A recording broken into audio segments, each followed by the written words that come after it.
ஒன்றும் இல்லைங்க. இப்போ கவர்மெண்ட்டு நிர்ணயிச்ச மீட்ரு கட்டணம் பார்த்தீங்கன்னா, 25/12 இது கவர்மெண்ட்டு நிர்ணயிச்சதுங்க. எப்போ 2012லைங்க. 2012லேருந்து இப்போ வரைக்கும் பெட்ரோல் விலை ஒன்றும் இல்ல. அப்போ நாங்கள் வந்து 50, 20 கிலோமீட்டருக்கு ரூ. 20 போட்டு, அதாவது இப்போ சின்ன சின்ன குரூப்புக்கு கோயம்புத்தூரில் நிறையா இருக்குங்க. 1 கிலோமீட்டருக்கு ரூ. 20 தான் வாங்குறோங்க. 1 கிலோமீட்டருக்கு ரூ. 20 அப்படிங்கிற ரேட்டில் நாங்கள் போகிறோம். ரூ. 20 1 கிலோமீட்டருங்க. கஸ்டமர் ஒருத்தர் மட்டுமா வருவாங்க, 4 பேர் வருவாங்க. பேகு கண்டிப்பாக பேகு எல்லாம் எடுத்துகிட்டு வராங்க. நாங்கள் எல்லாத்தையும் சேர்த்து அதே எக்ஸ்ட்ரா யாரும் கேட்க போகிறது கிடையாது. 3 பேரா 3 பேர் வாங்க ஏற்றிட்டு தான் நாங்கள் போகிறோம். இதே வந்து ரேபிட்டோனால கூட்டிகிட்டு போக முடியாது. அப்போ என்னென்னா எங்களையெல்லாம் பார்த்தா கவர்மெண்ட்டுக்கு இழிச்சு வை மாதிரி தான் உண்மையாலுமே தெரியுதுங்க.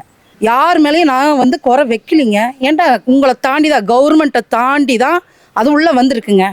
கவர்மெண்ட்டை தாண்டி தான் உள்ளே வந்திருக்கு. கவர்மெண்ட்டு நீங்கள் எங்களுக்கு கவர்மெண்ட் நீங்கள் எடுத்து நடத்துங்க. எத்தனையோ விஷயம் கவர்மெண்ட் எடுத்து நடத்துகிறீங்க.